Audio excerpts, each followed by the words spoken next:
ঈদের আগে চড়া সব ধরনের নিত্যপণ্য এই বিষয়ে আরো খবর জানাতে এই মুহূর্তে নোয়াখালী থেকে সরাসরি যুক্ত হচ্ছেন সহকর্মী মাওলা সুজন। সুজন, নিত্যপণ্যের বাজার পরিস্থিতি কেমন দেখছেন আমাদেরকে জানাবেন।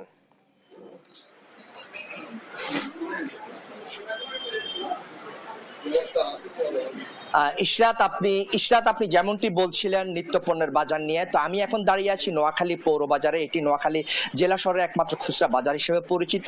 তো ঈদকে সামনে রেখে ক্রেতাদের একটি অভিযোগ রয়েছে যে বাজারে নিত্যপণ্য, বিশেষ করে মুদি পণ্যের দাম ঊর্ধ্বগতির দিকে রয়েছে।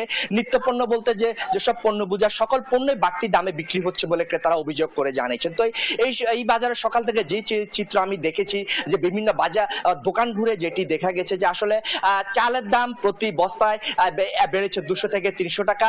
অন্যান্য পণ্য বিশেষ করে যে পেঁয়াজ, রসুন, আদা, জিরা, মরিচ, গুঁড়া হলুদ, গুঁড়া মরিচ সহ যেসব মুদি পণ্য রয়েছে সকল পণ্যই প্রায় বাড়তির দিকে রয়েছে এবং বাড়তি দামে বিক্রি হয়েছে। তো এই অবস্থা সবচেয়ে বেশি ভুক্তভোগী হচ্ছে নিম্নবিত্ত, নিম্ন মধ্যবিত্ত বা মধ্যবিত্ত অথবা সাধারণ খেটে খাওয়া মানুষ, এই সবচেয়ে বেশি ভোগান্তির শিকার হচ্ছে। তো কেন বাজারের এই অবস্থা, আমি এখন এই বিষয়ে কথা বলবো একজন বিক্রেতার সাথে।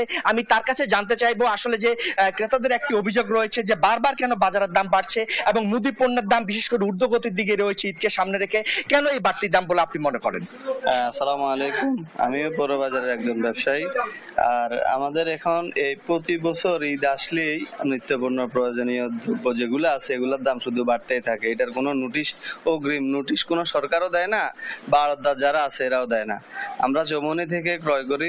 চৌমুহনী শহরটা যদি সরকার নিয়ন্ত্রণে আনতে পারে তাহলে আমাদের এই অঞ্চলের মানুষগুলো সুবিধা পাবে এবং দ্রব্য মূল্য নিয়ন্ত্রণে আসা সম্ভব। শুধু এটা চৌমুহনীতে সিন্ডিকেট অনেক বেশি থাকে।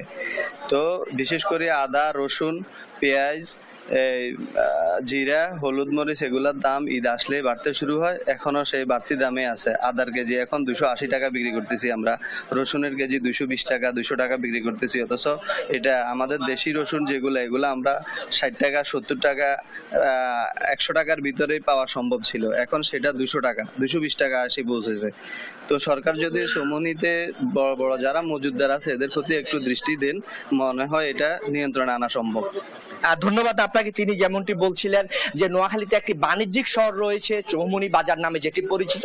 ওই চৌমুহনী বাজারে কিছু সিন্ডিকেটের কারণে মুদি পণ্যের দাম বেড়েছে বলে তিনি অভিযোগ করেছেন। তিনি একই সাথে জানিয়েছে যেসব পণ্য এখন মানুষের নাগালের ভিতরে থাকার কথা সেসব পণ্য এই সিন্ডিকেটের কারণে দিন দিন নাগালের বাইরে চলে যাচ্ছে।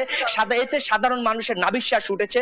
বিশেষ করে সাধারণ খেটে খাওয়া মানুষ থেকে শুরু করে মধ্যবিত্ত পর্যায়ের মানুষ এই সিন্ডিকেটের কবলে পড়ে অনেকটা অসহায় হয়ে পড়েছেন। তো আমার সাথে কিছু ক্রেতার সাথে কথা হয়েছে, তারা জানিয়েছেন আসলে দিন দিন যেভাবে বাজার চড়ার দিকে যাচ্ছে, বিশেষ করে ঈদকে সামনে রেখে মুদি পণ্যের বাজার যেভাবে ঊর্ধ্বগতির দিকে চলছে, তাতে তারা অত্যন্ত অসহায় হয়ে পড়েছেন এবং একই সাথে তার অন্যান্য খরচের সাথে বাজার খরচে তারা মিলাতে পারছেন না।